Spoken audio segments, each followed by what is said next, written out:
Amém. Glória a Deus, glória a Deus, glória a Deus, aleluia.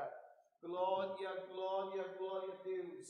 Glória a Deus, Senhor nosso Deus e nosso eterno Pai. Nós entramos agora, Senhor, em Tua presença, em oração. Senhor, antes de tudo, pedimos perdão das nossas falhas, nossos erros, pecados.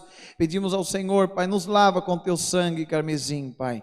Senhor, aí está, Senhor, as causas do Teu povo, Pai. Quantas pessoas que têm sofrido, Pai, que têm chorado, que têm gemido, Senhor.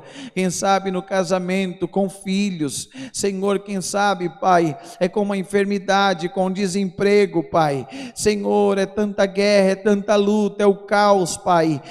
Senhor, Pai, essa bagunça do Covid-19, a pandemia, Senhor, é tanta coisa, Pai, é tanta luta, é tanta dificuldade que essa irmã ou esse irmão está enfrentando, Pai. Mas Senhor, mostra para ela que Tu és maior, Pai. Mostra para ele que Tu és, Pai, soberano, Pai, sobre tudo e todos, Pai.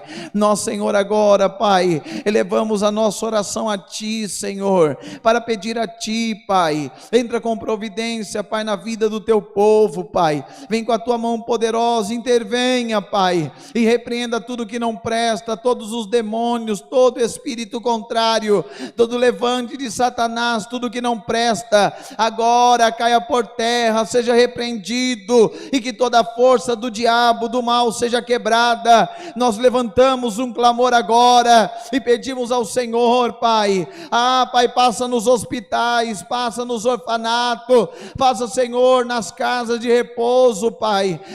Pai, passa, Pai, em nome de Jesus, nas penitenciárias, Pai. Senhor, tem pessoas agora clamando comigo, tem outras que estão sendo representadas, apresentadas por uma mãe, apresentadas por um pai, pela esposa em aflição. Pai, faz milagres e o Teu nome há de ser glorificado. Senhor, repreenda todo o mal e tudo que não presta, caia por terra em nome do Senhor Jesus.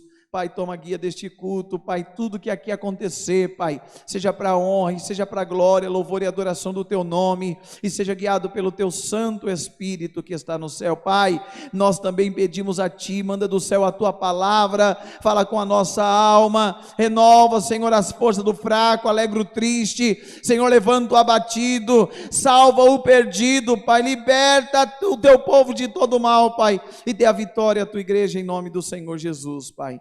Senhor, todas essas bênçãos a Ti pedimos, desde já Te louvamos e Te agradecemos, porque cremos na vitória, em nome de Jesus Cristo, aquele que reina para sempre. Amém. Glória a Deus, glória a Deus, glória, glória, glória a Deus, aleluia. Deus seja louvado. Amém. Glória a Deus, glória a Deus, aleluia. Glória a Deus.